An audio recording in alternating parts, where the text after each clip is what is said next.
Well, everyone, the world famous Wordle game, it looks like is probably going to be ruined, I think. I don't know 100% fact. But pretty much, I've talked about Wordle a little bit here and there on my second channel, but this is a very, very popular game. This is almost, in my opinion, very similar to something like Flappy Bird, where it just took the world by storm completely randomly, and it looks like things are going to be changing now. So the New York Times, out of all people, ended up actually purchasing this specific game. Now, it's funny because I would never think New York Times, out of all people, would actually purchase this game. So it's kind of like a random thing. Again, I don't know for 100% fact. I wasn't involved in this deal. So I don't really know why, even how New York Times would go around purchasing this game, but it's very interesting because apparently they bought it for anywhere from $1 million to $5 million.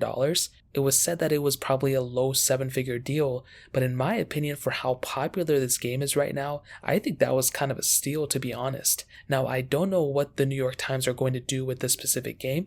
They could keep it exactly the same. They could go do a couple of things. I don't know what is going to happen, to be honest, but this specific game was released in October, so it really hasn't been out for too long. Now, with a game that, gains this much hype out of complete nowhere, tends to have the same type of downtrend as well, pretty much just as fast. We've seen this time after time with different games, in my opinion, games like Minecraft that were acquired later on. There's been many other games like that. They've been able to build some sort of, user base throughout time. I think the closest thing that I've seen with like Wordle is kind of like Words with Friends, completely different things, but they kind of are the kind of, like using words and stuff. And I really don't know too many people who use Words with Friends anymore. There's been like drawing games as well. Even Among Us, that game got so much hype out of nowhere, and then it slowly kind of had a downtrend.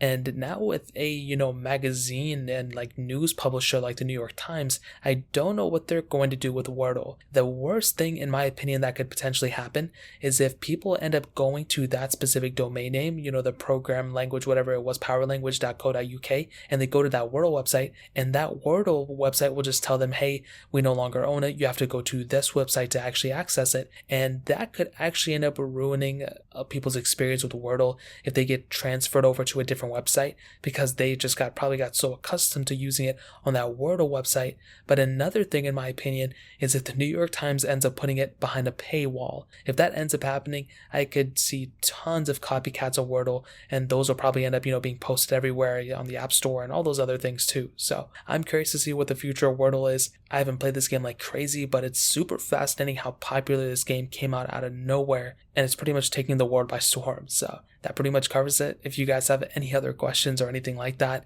let me know in the comment section below. Hit the like button, that would mean so much, but definitely hit that subscribe button. More importantly than everything else, I love every single one of you guys. Hopefully I'll catch you guys in the next video. Peace out till then.